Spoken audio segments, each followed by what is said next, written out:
Good morning, children. Welcome to class 11th biology once again. Children, in a previous videos, we were discussing chapter number 3, and in this chapter, we have discussed about cryptogamy. Okay, cryptogamy, that is Thallophyta, Bryophyta, and Pteridophyta. Okay, now we will discuss the second part of this chapter, that is Phanerogamy. And in this topic content, the two main topics are there. Number one, gymnosperms, and number two, that is angiosperms. Okay, gymnosperms and angiosperms, they are found in phanerogamy. Okay, in phanerogamy, the sexual organ are more active as compared to the cryptogamy. Okay, they are visible and they are more active. Okay, so the first one that we are going to start in phanerogamy, that is gymnosperms. Okay, so gymnosperm, these are the plant that show the seed. Okay, so we can say that these are seed bearing plants. Some example of the gymnosperms are Cycas, Pinus. Okay, I'm also show the picture of Cycas and Pinus in front of you.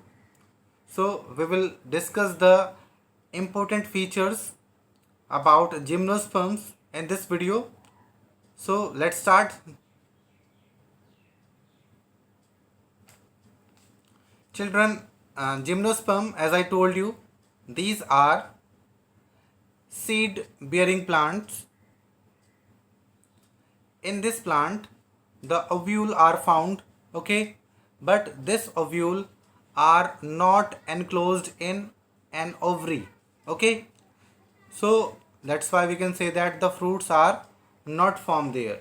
Okay, we know very well the ovary develops into fruits, but ovary are not found in gymnosperm, so that is why the fruits are not formed in gymnosperms. Ovules are found here, so ovules convert into seeds. Okay, the tallest gymnosperms is sequoia, that is also known as the redwood tree. The plant body of gymnosperm is differentiated into roots, stems, and leaves like pteridophytes. Okay, they have a true root, true stems, and true leaves. Children, in gymnosperm, taproot is found. Okay, and this taproot, they have symbiotic association with other organism. Like example, Pinus. Pinus is the name of a gymnosperm. Okay, this Pinus,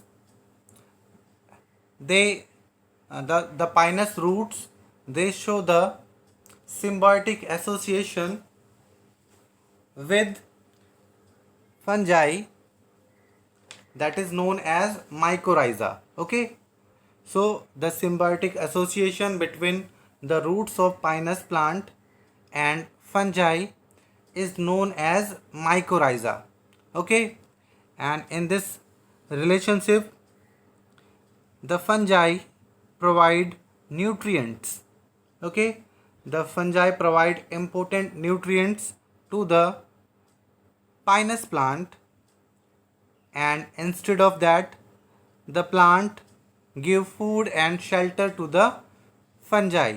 Okay, so this is the example of mycorrhiza between Pinus, roots of Pinus, and fungus.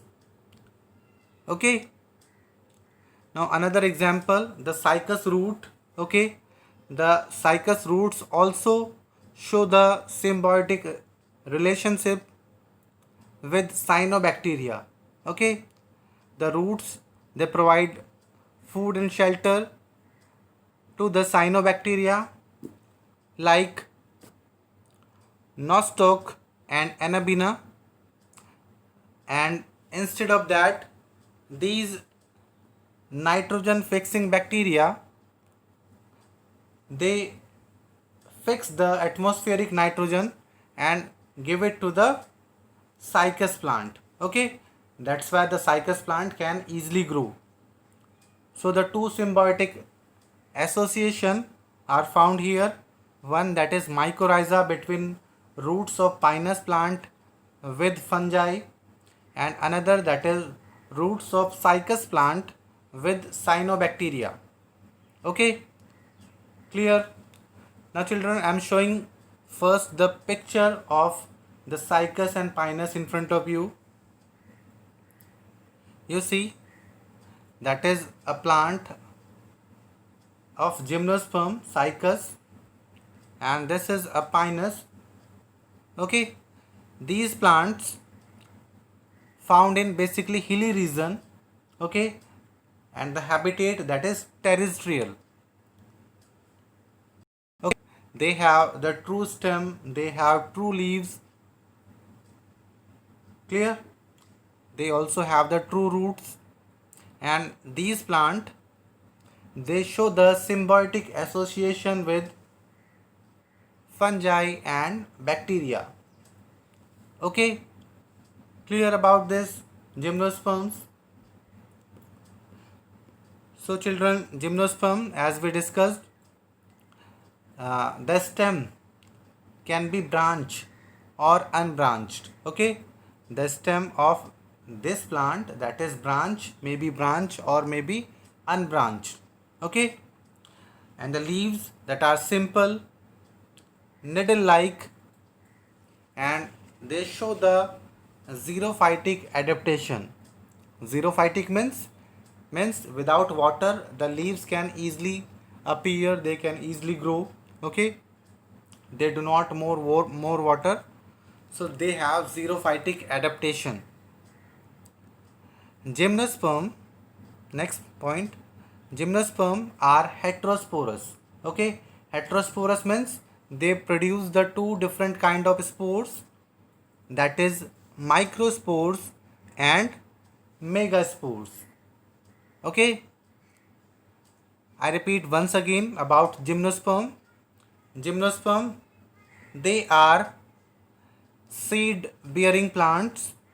They have ovules, and ovules convert into seed. Okay, the ovules that do not enclosed in an ovary, so no fruits will appear on the gymnosperms. Tallest gymnosperm, that is sequoia, that is also known as the redwood tree. The plant body is differentiated into root, stem and leaves. They have taproot, and the taproot show the symbiotic relationship between pinus plant with fungi.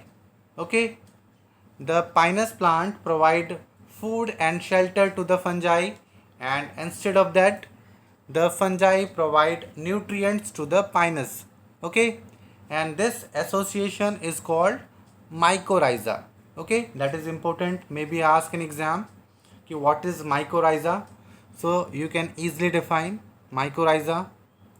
Another symbiotic association occur here between roots of cycas with cyanobacteria. The cyanobacteria fix the atmospheric nitrogen and give it to the cycas plant, and instead of that, the plant provide food and shelter to the nitrogen fixing microbes. Okay, the stem of the gymnosperm, such as cycas and pinus, are branch or unbranch. Okay, both condition are there, branch or unbranch. The leaves of gymnosperms are simple, needle like, and they show the xerophytic adaptation. Okay, xerophytic, that is they do not require water. Gymnosperms are heterosporous. Heterosporous, that is they produce the two different kind of spores. Number one, microspores, and number two, that is megaspores. Next, next children, they form male cones and female cones. In these cones the spores are found. Okay, first of all sporangia is there in the cones, then the sporangia bear the spores. Okay, the two different kind of spores are bear in the male and female sporangia. The male, that is microspores, and the female, that is megaspores. Okay, the microspores release the male gamete and the megaspore release the female gamete. Okay, male gamete, that is anthrazoid, and female gamete, that is archegonium. Okay, so both cones can occur on same plant or different plant. Okay, then after that the male and female gametes, they fuse together and they form zygote. Zygote develops into embryo. Okay, and ovules form seed. Okay, after that ovules that develops into seed when the sexual reproduction is complete. Children, gymnosperm show diplontic life cycle. Okay, diplontic means they have a diploid stage in which the multicellular organism are there, and they also have haploid gametes that are formed there. So diploid stage they have in which haploid gametes are formed. This is diplontic life cycle. Okay, I repeat once again, diplontic, that is diploid stage in which haploid gametes are formed. Okay, the gymnosperm, they also show the alternation of generation. Okay, alternation of generation, that is the alternation of a sexual phase and asexual phase in the life cycle of organism. Okay, both phases occur, sexual and asexual, in the life cycle of organism, and this is known as the alternation of generation. These two phases or generation are morphologically and chromosomal different. Okay, morphologically and chromosomally different.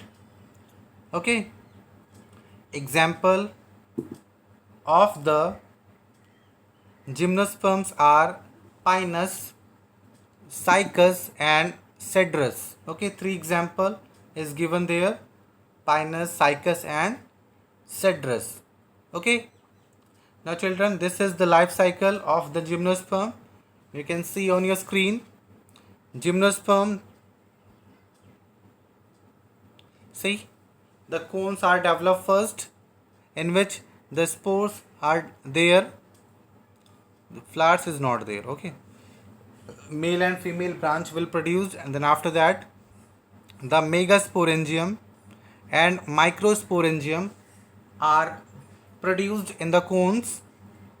The megaspores develops from the megasporangium and the microspores develops from the microsporangium.